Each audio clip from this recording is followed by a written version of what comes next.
time to get rolling here. I almost forgot that Yuma is mountain time. And I'm in Pacific, so I got to factor in that hour ahead, so I got to get rolling now. Can't turn right there? Okay. Guess I'll come out this way then.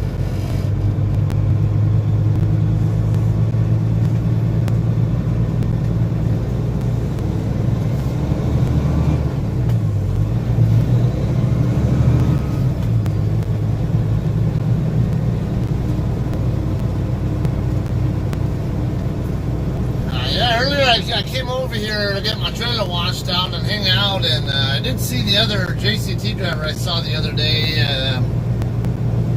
Where is it? At the fuel island in Amarillo. You know, when I first picked up my load, or that last load, whatever. Yeah, I saw him driving through the lot here. I don't know if he noticed me. Actually, he should have, because he went right behind my truck while he was passing by. And what the hell is this?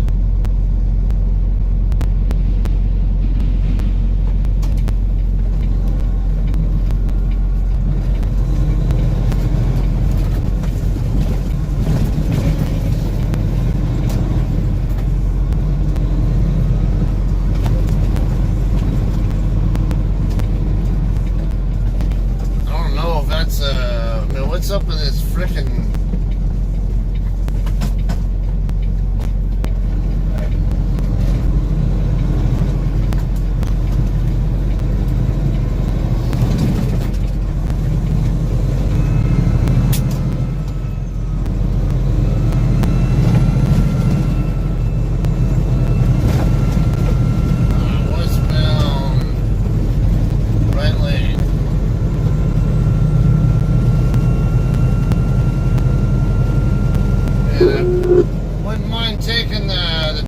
straight up, but because that is the same highway I need to be on, but say fast track doesn't work here. So I mean, with my my transponder, as far as I know, so and it's only a few extra miles to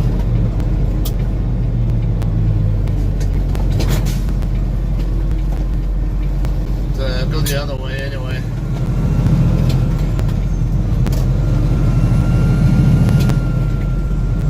Have a much easier time getting up and down that mountain too, you know, over by Alpine.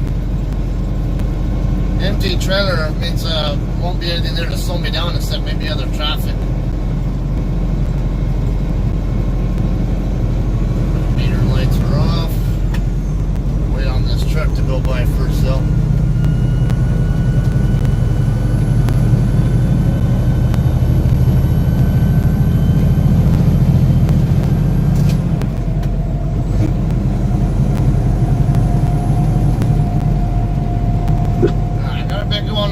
Traffic, so whatever, I see a couple of comments, but I don't know what they are. I won't be able to look for a bit.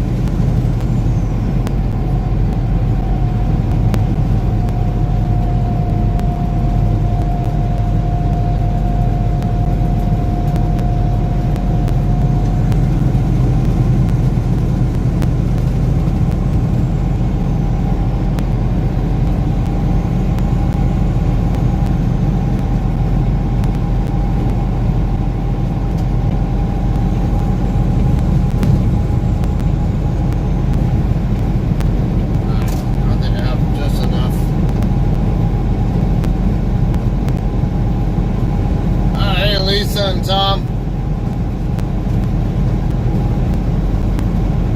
Okay, I'm taking State Route 905 west over to Interstate 805 north and Highway 125 north to Interstate 8.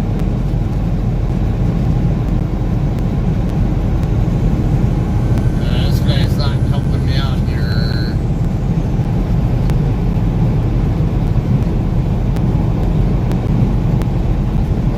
Waving his fingers on his window. KLM Trans.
125.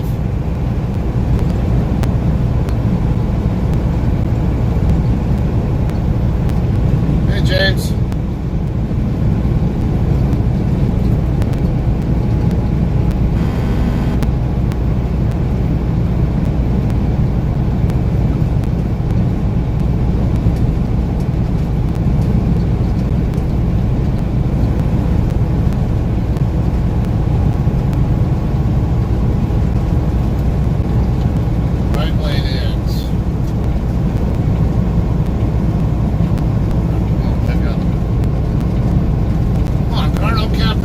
Trailer, my freaking lane setting.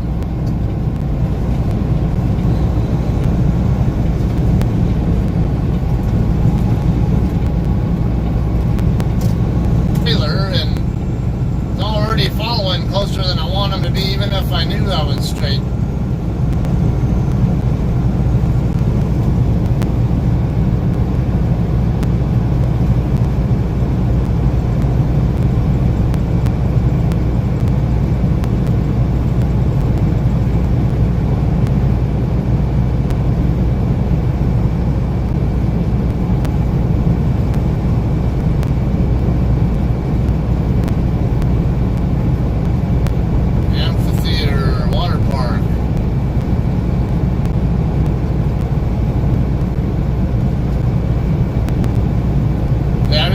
Take our kids to the zoo here.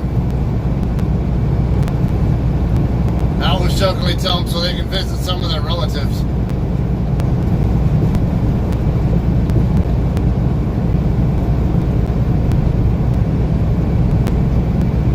And the San Diego Zoo here is it's nice. And the further up, going up more toward like Escondido, they got the Wild Animal Park. Good place to visit too, although we like coming down here to the zoo more.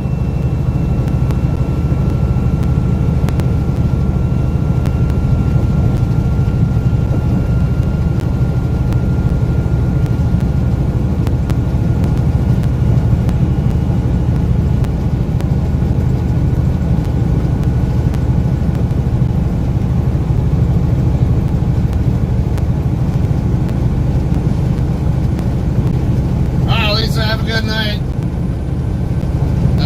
May or may not still be driving by the time you're up in the morning, so probably see you around later on in the stream. Or, well, maybe not, because I mean, it'll be later on. There probably won't be so many people watching, and it'll be dark, so might not even be streaming later. But if I'm on, I guess I'll probably catch you then.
Decent amount of traffic getting on the freeway here. I'll move over just to be sure.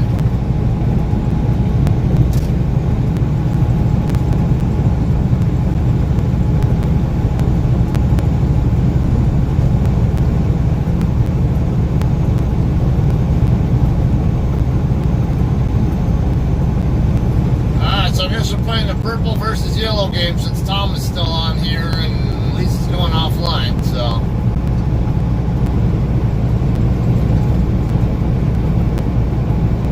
Because we still play JCT versus Swift too.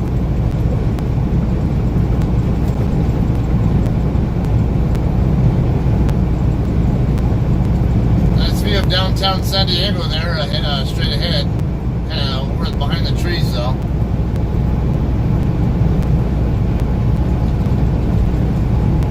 Oh, that's right. Highway 54 I need to hit first. Forgot about that one.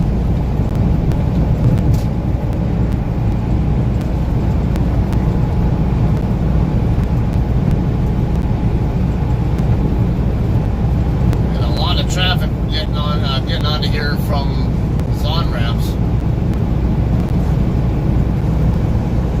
That's one I'm definitely a concern about this time of day. If I'm going to start getting into heavy traffic, get slowed down by it.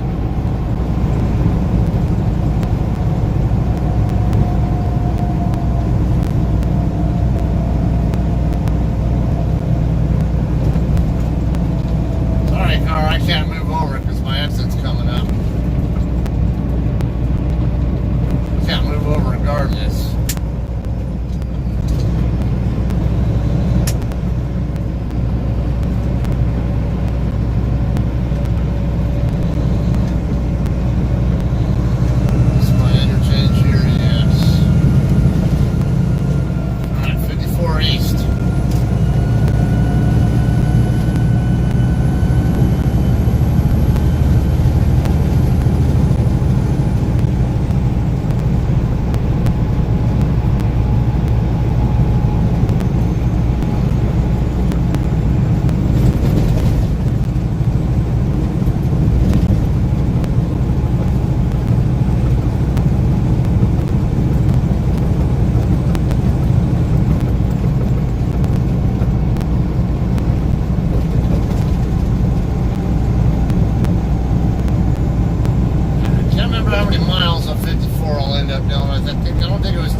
To move back over to the left.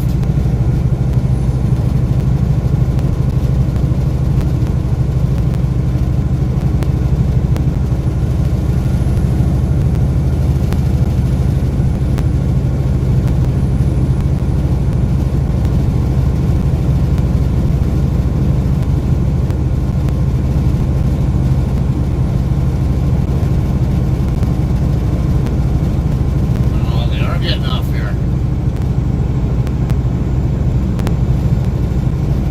Exit 5, Briarwood Drive coming up, or Briarwood Road actually.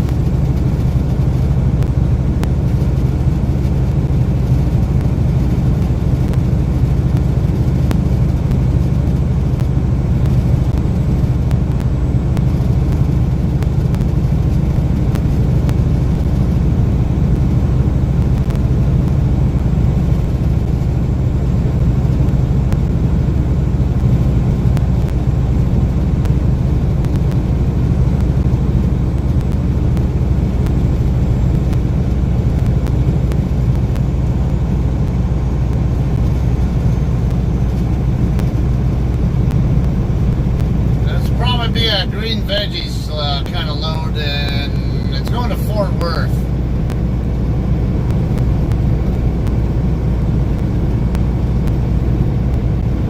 Hopefully it'll be ready. They'll be ready to load me as soon as I get there. But a lot of these loads, it's you never know. And sometimes they'll have to sit for hours and wait. Sometimes they'll be ready to load you fairly quickly.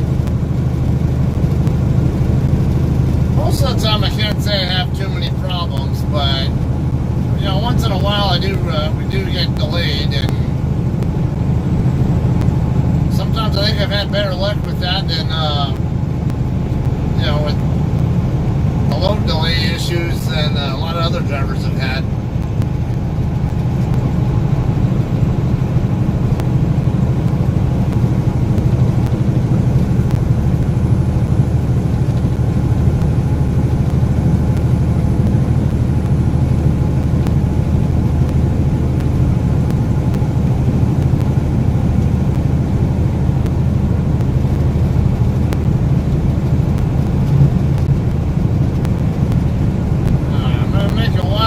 I'll probably be at the shipper around 6:45 or so local time, or 18:45. My pickup appointment time is at 1900. Camacha Boulevard, right exit 12.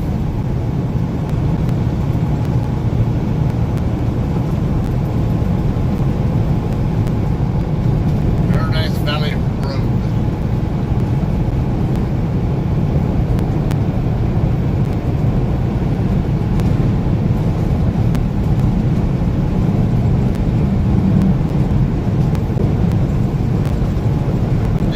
Swap meet lot over there.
Population 25,000.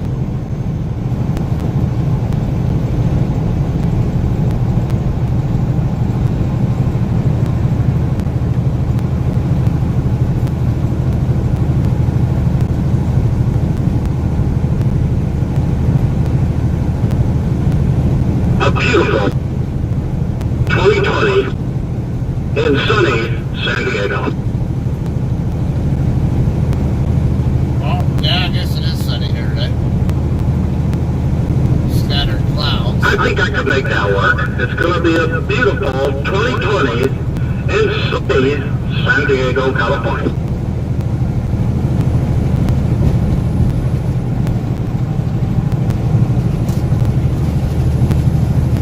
No name must be preoccupied with himself right now.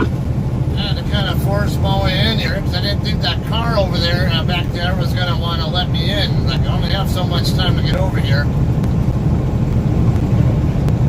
I'm not about to get slowed down by some idiot who doesn't want to pay attention or be nice.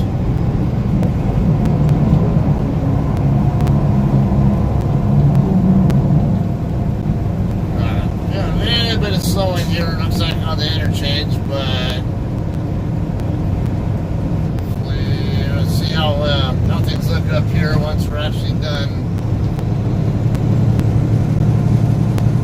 Yeah, it's a pretty fair amount of traffic here, but it's moving pretty decently.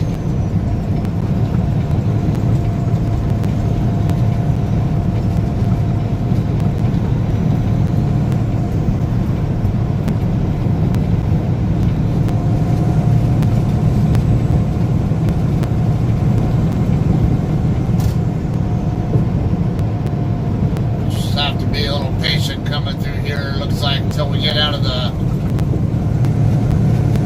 greater San Diego area. Alright, now entering La Mesa, population 53,000.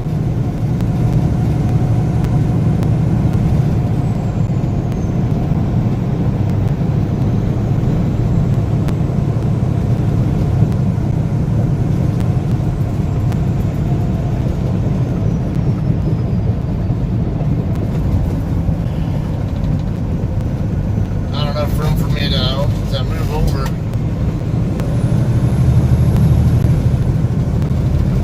Would have moved over a little sooner if I'd known that this was going to condense into 3 lanes here.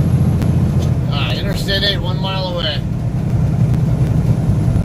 So I guess on that note then, probably better that I just stayed here. Everything.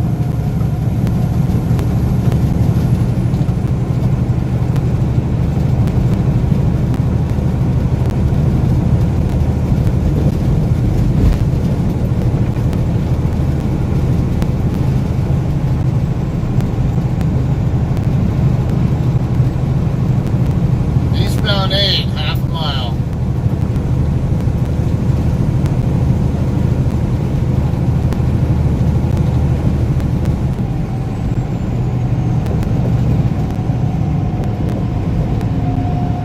Imagine it shouldn't take too much going down I-8 before we'll get clear of a lot of this commute traffic.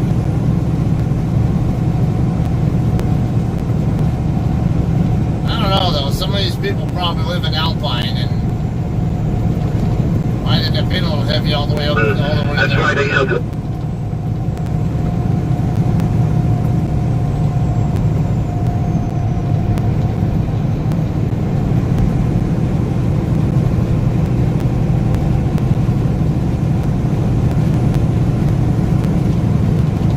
The experience when they bought the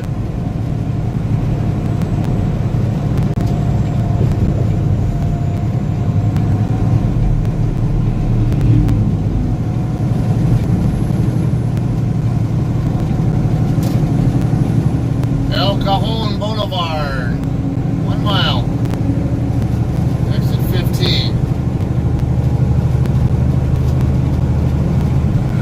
Work my way over.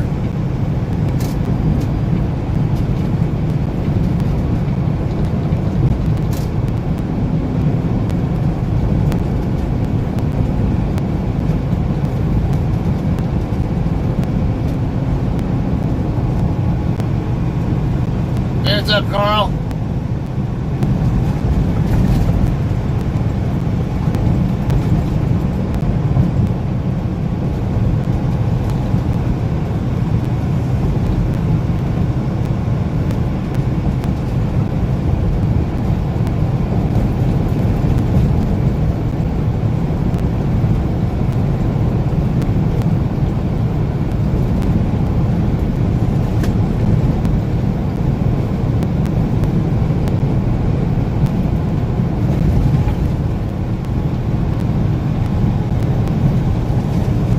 Nice views here.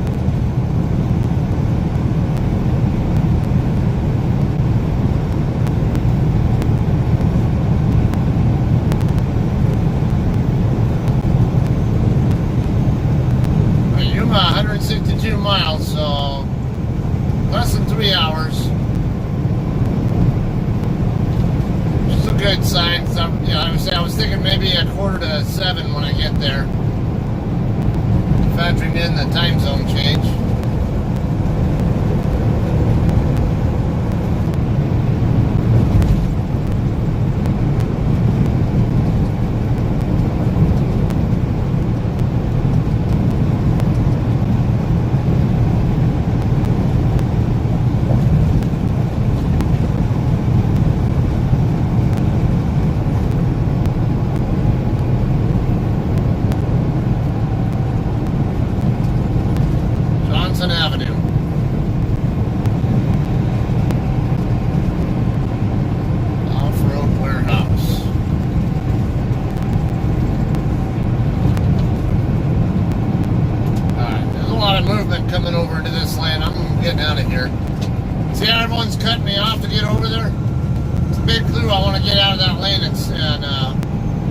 let traffic do what they gotta do over there and get the hell away from it. Not interested in getting cut off by everybody trying to get off the freeway.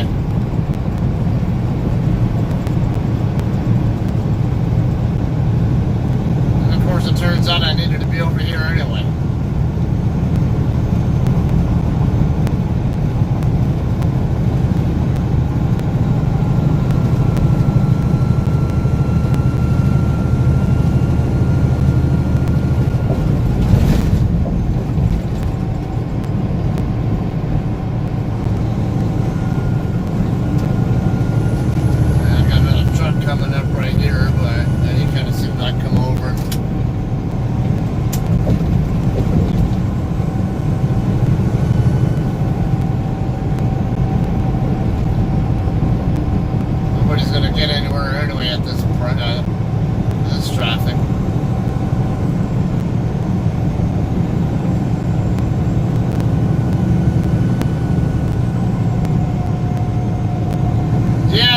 Pick up at Yuma, it's usually always lettuce, salad, whatever, spinach, and usually green veggies.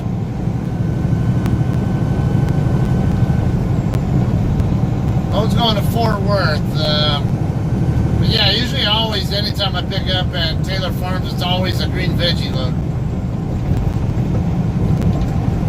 And we're starting to get into that season too.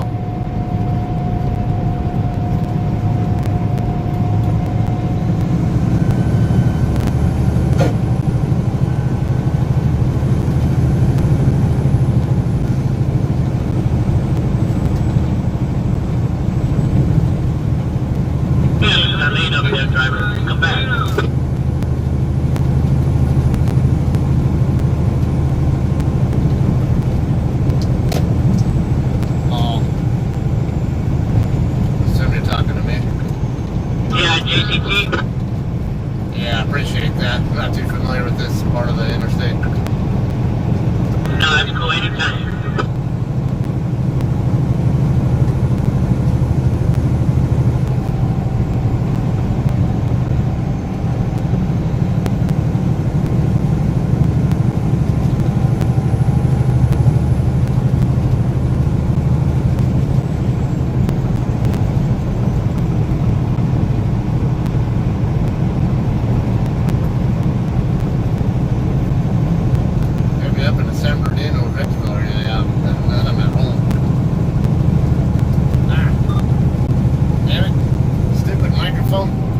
Sometimes I keep my mic, it changes my channel on me.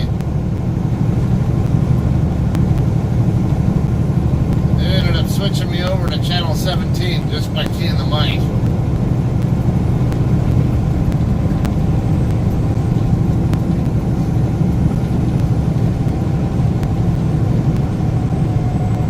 Now, I want to get around this guy, but there's a lot of traffic over and out of the lane, and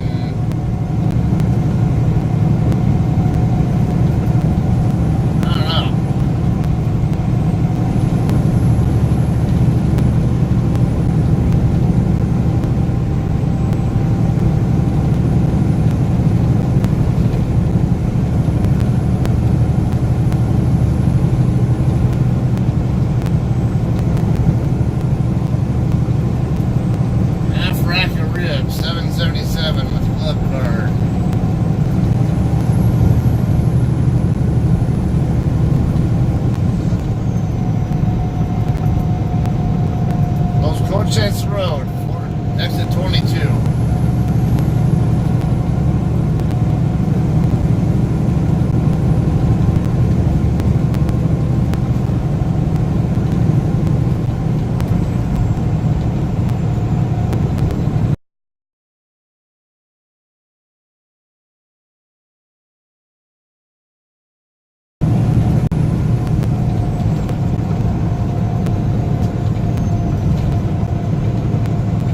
Getting a little tired of this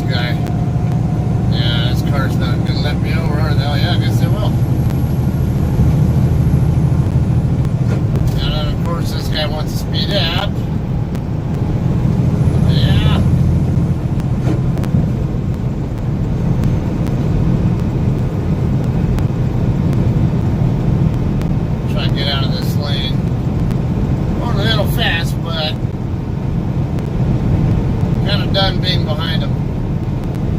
Just waiting for some kind of a, at least some sort of a break in the traffic that I can squeeze into there, not disrupting them too much.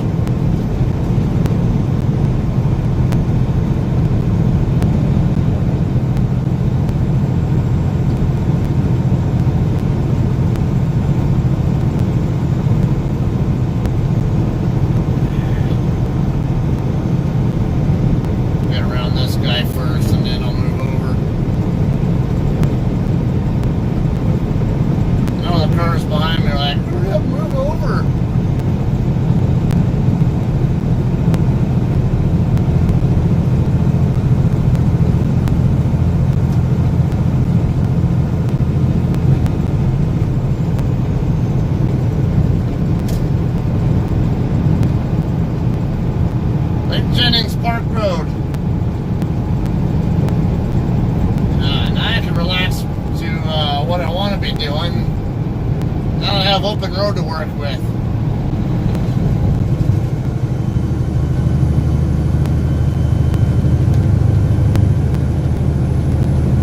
That's the problem with that stupid ass 55-mile-an-hour truck limit.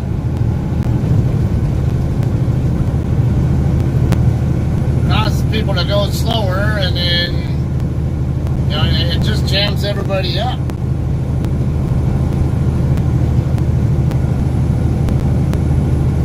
Think of it like NASCAR racing. If you're a NASCAR fan, and I don't really watch NASCAR anymore, I used to. I don't mind it. I just don't have time for a lot of sports kind of stuff. But in NASCAR, they got two specific racetracks that they have restrictor plates at. That they put restrictor plates on the cars. That's Talladega and Daytona. And what happens when you're at those tracks? The cars are always bunched up together. Can't run wide open. The restrictor plate keeps them from running full speed. Tell me that's a good solution for traffic, where you force everybody to run the same similar speed and bunch up on each other like that. Guess what? It works the same way in traffic as it does at races. You get a lot of big crashes happen at the restrictor plate tracks where. You can get like a dozen cars all caught up in one accident because they're all bunched up on each other. Versus you get a more wide open track, even a small track, you can might only get like 2 or 3 cars involved or something on a lot of those.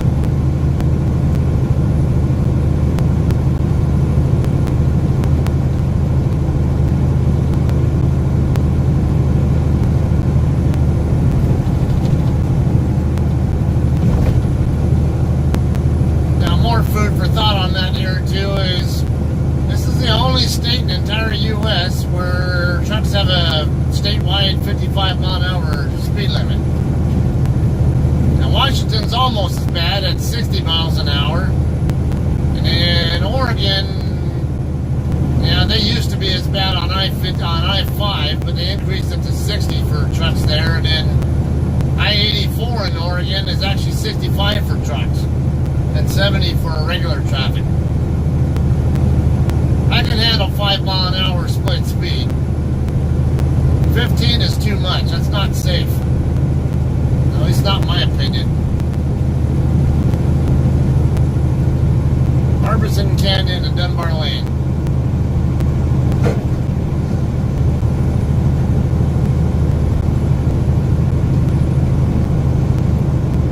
It's nice scenery here.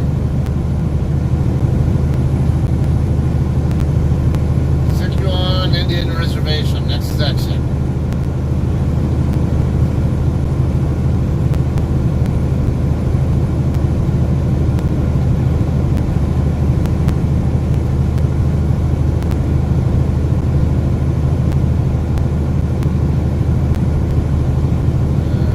See, got a Penske truck on the right shoulder, looks like.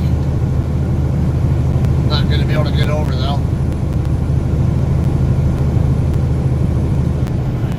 Four-ways on.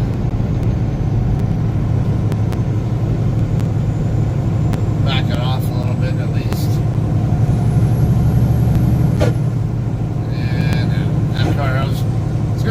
accelerate into the gap here between this GMC that just passed me and this guy passed me now, but this guy's closing rate was a little bit fast. Ah, down in the town of Alpine. There's a fake cell phone tower there. No, Lisa's offline though.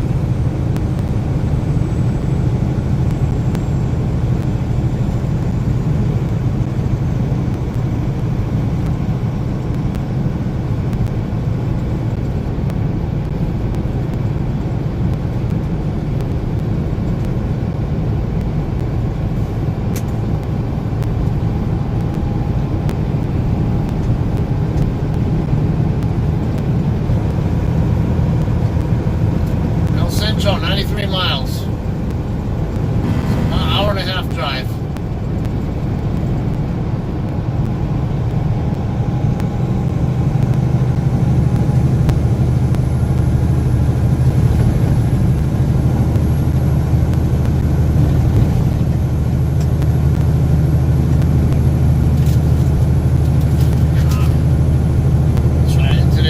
Today is Thursday. I gotta make sure I send in my trip sheet for that load before the end of the day.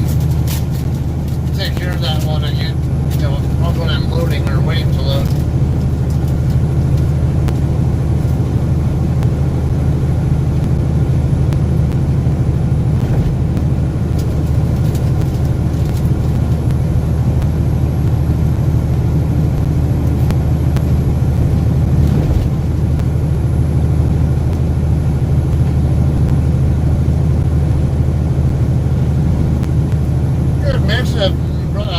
Nice and some okay homes over here on the right side.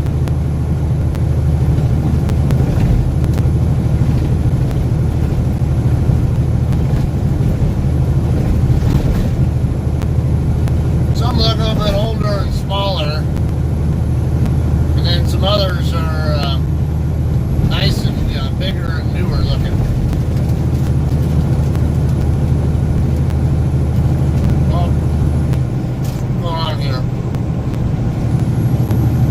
I'd rather people just get behind me instead of cut me off, and then I have to deal with them slowing down in front of me when they're getting off the exit.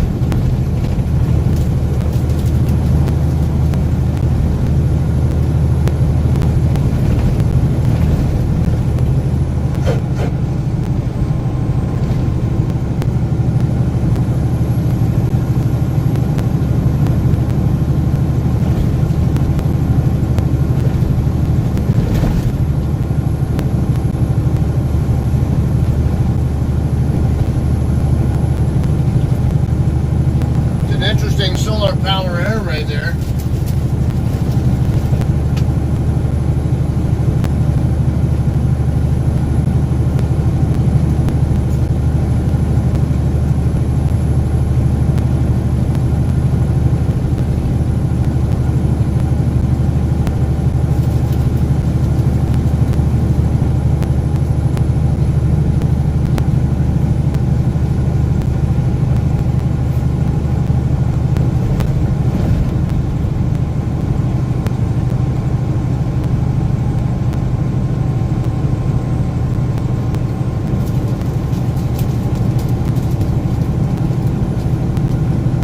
Tricycle type motorcycles are getting more popular now, at least from what my dad was telling me.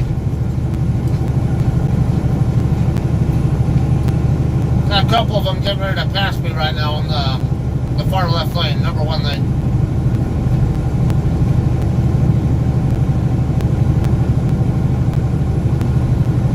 And from what I'm told, the reason why this other one's a Spider.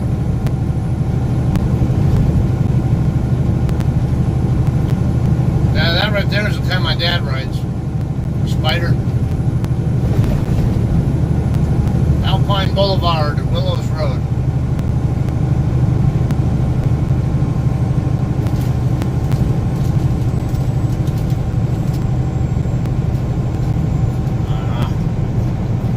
Hope you're gonna stay there on the shoulder because I can't move.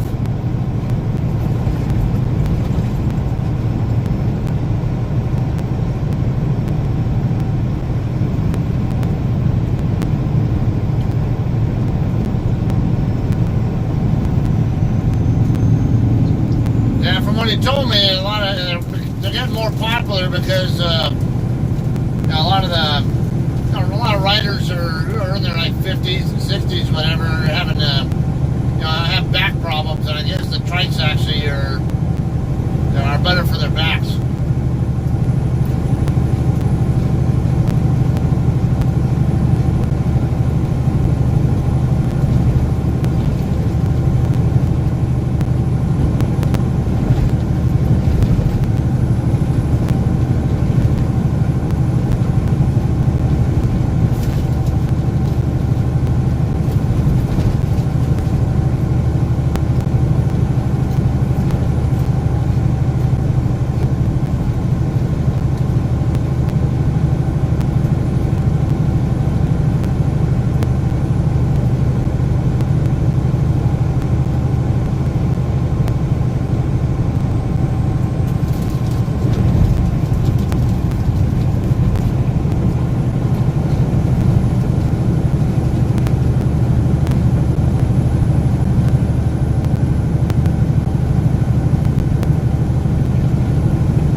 Reservation.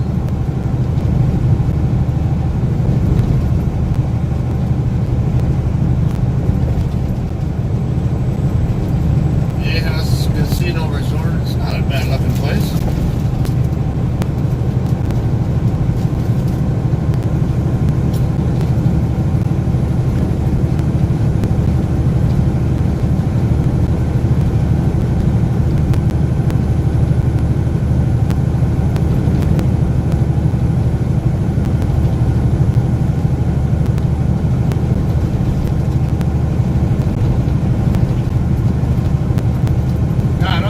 Elevation sign I saw was 2,000. That was a few miles back. Should be topping out a little over 4,000. We'll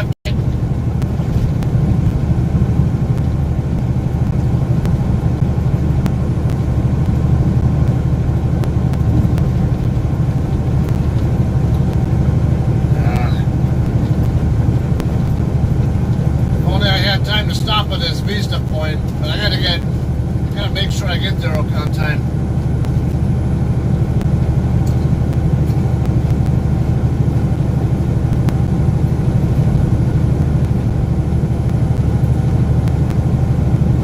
Yeah, Charlie, Lisa and I were talking about that earlier.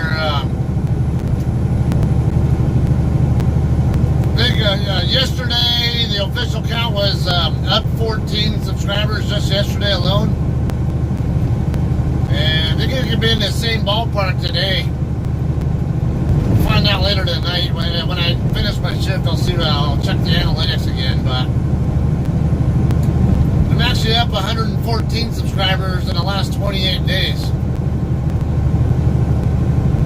Very pleased with how things are going there. Like I say, even just with a few of you guys regularly watching me, it's all good.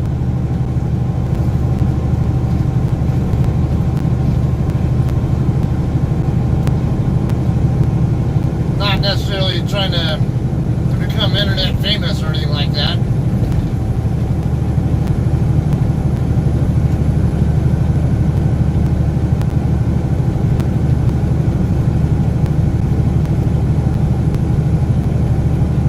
There are a few trucks over here in the Vista Point.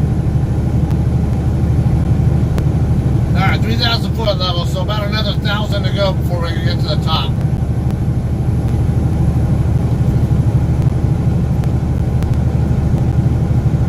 Nice being able to get up this hill without even getting slowed down.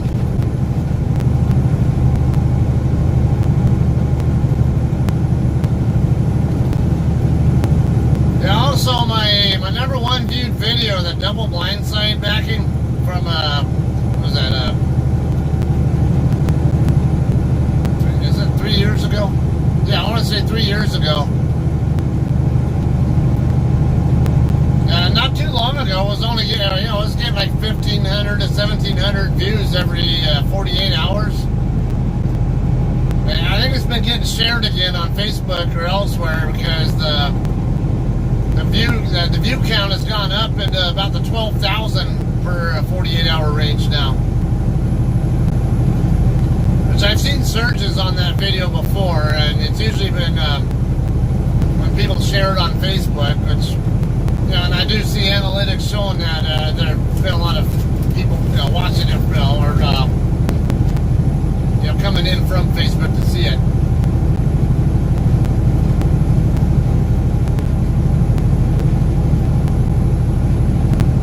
I'm not sure what group or groups it's been posted in recently, but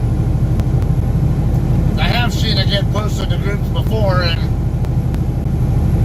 friends who know that it's my video would usually tag me and say, "Hey Scott, isn't this yours?" And I look and yep, that's me.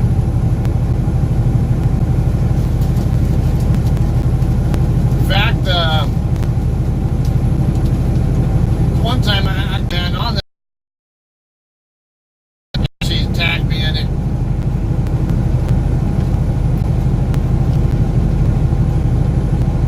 He didn't post it, he just saw that it was on there and he recognized it, and I knew it was the one that he and I did.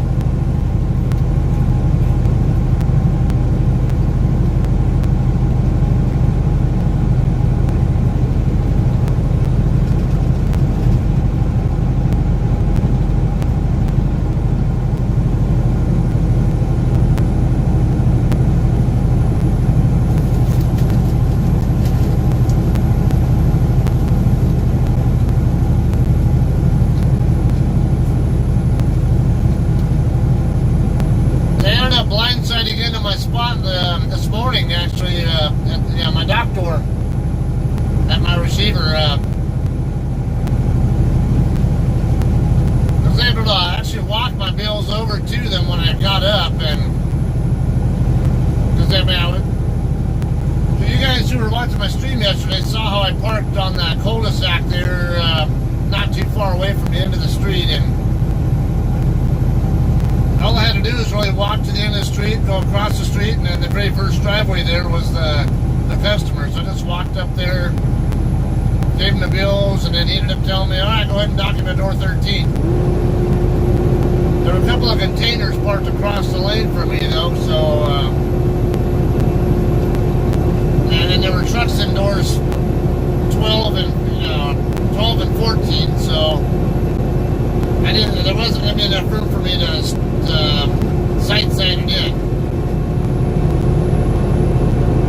I originally tried to set up for sight sign, like a kind of an offset looking at sight side, but wasn't.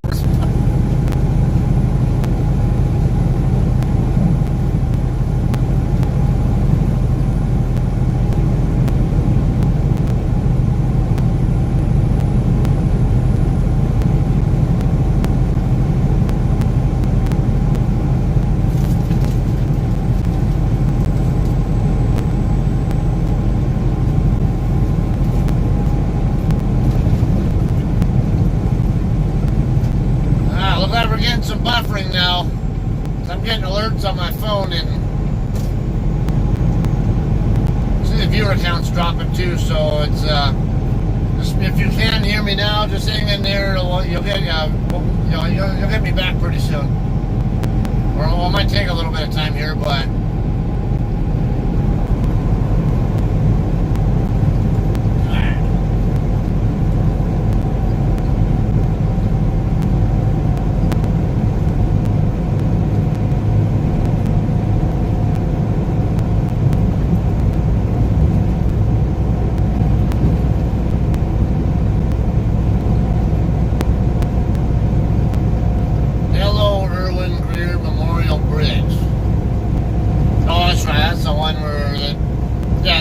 Suicide hotline numbers on both ends of the bridge, because apparently people use this bridge to commit suicide regularly. Well, they got them over here on the rails too.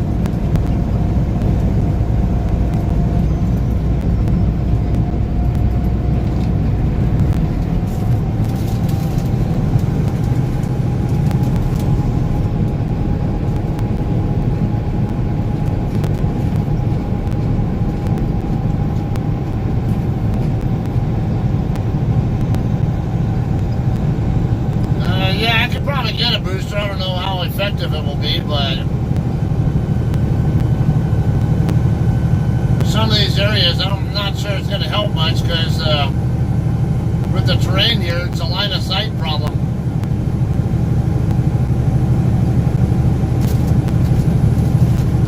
Boosters really just increase the signal strength. That's really all they do.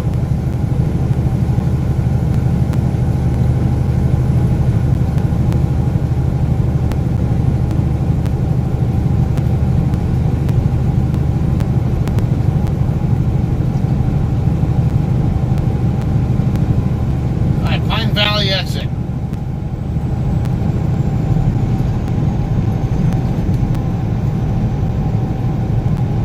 Exit 45.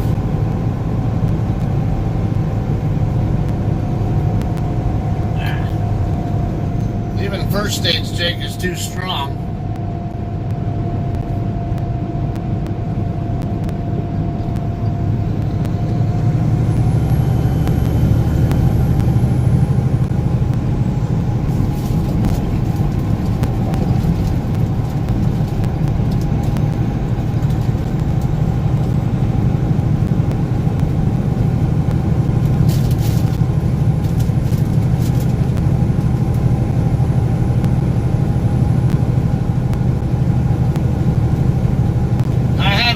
Trailer right now, so yeah, these hills aren't going to slow me down at all, or much, if at all.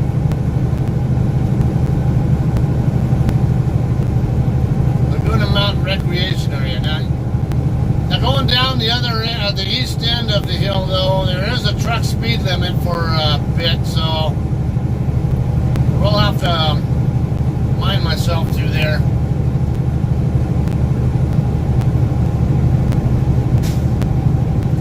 Back to the 4,000 level. Wasn't too much higher than 4,000 when I saw the summit coming the other direction.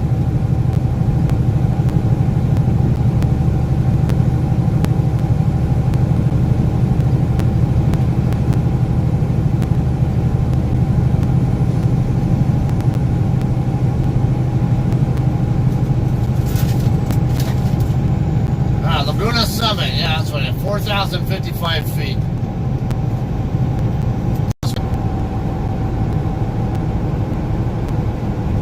Why do we have two speed limit signs in the same area saying 55?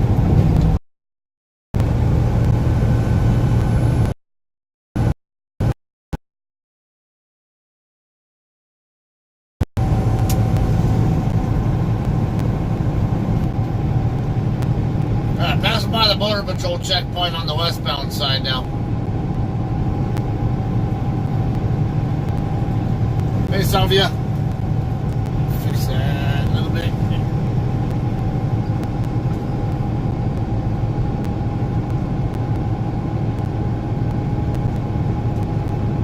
Rest area 2 miles. Next rest area is 60 miles from here. Buckman Springs Road, 2 miles ahead.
Corey?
Queue up some news article stuff when we get to the bottom of the hill.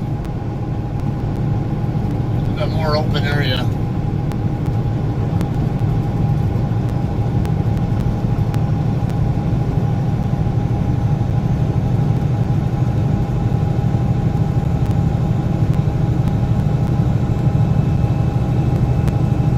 Cameron Station, Kitchen Creek Road.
Corey, how's that flu going?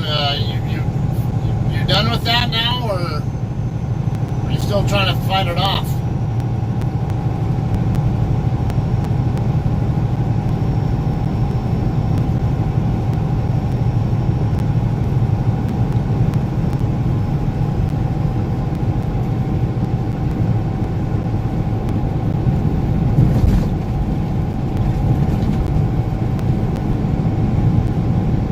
Good.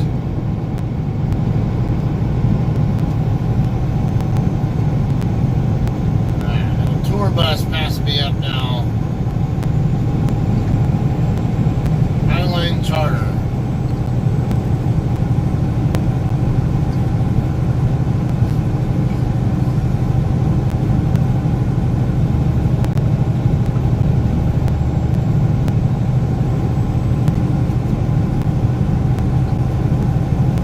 Assuming I don't have any loading delays with this, I'm kind of guessing I'll end up somewhere in New Mexico at the end of my shift, but I don't know for sure. Because I forget how many miles it is across I-8 here in California. I want to say it's like 170 something.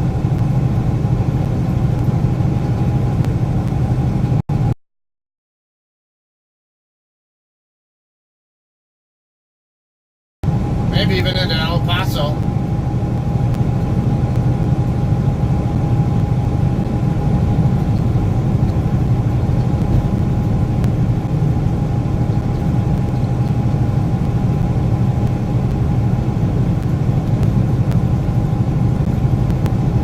Yes, this is Interstate 8. I'm going through the mountains on the east, just east of Alpine. I'm at the 55 mile marker now.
Indian reservation.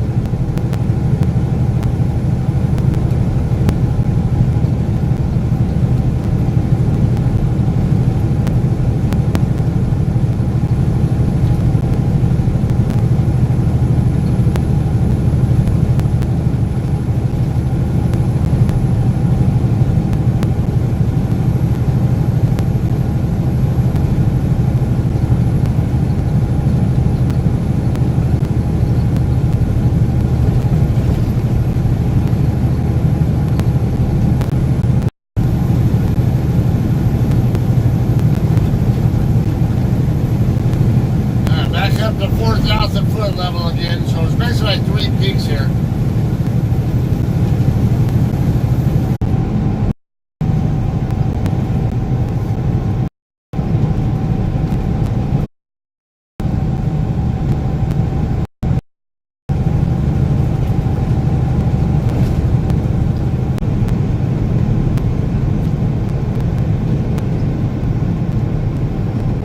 All right, Tom, have a good night.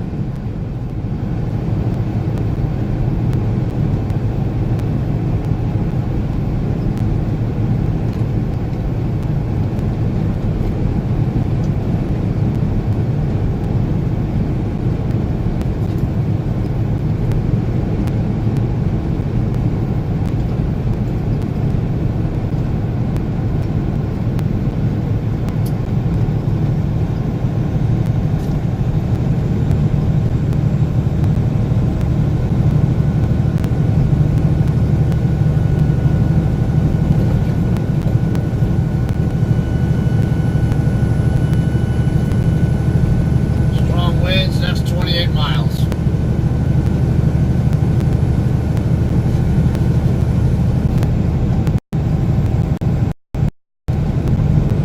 River water flows toward, like which ocean they go, and then if it's going to go toward the Pacific, if that means it goes over toward the Sea of Cortez or somewhere else, because we won't hit Continental Divide until we get into, I think, New Mexico.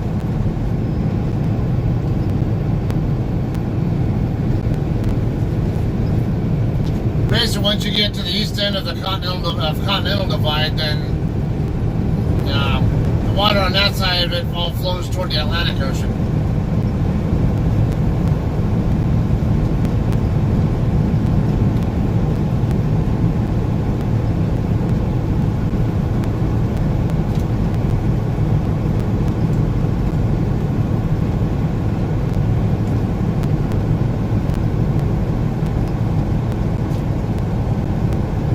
Hey, Della.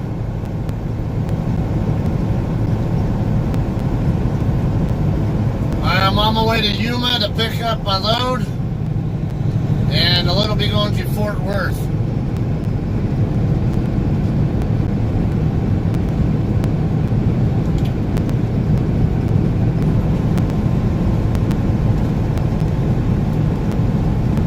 Highway 96 coming up here, or no, 94, sorry. Campo Boulevard, exit 65. Just tuning in, I'm on Interstate 8 heading east from the San Diego area.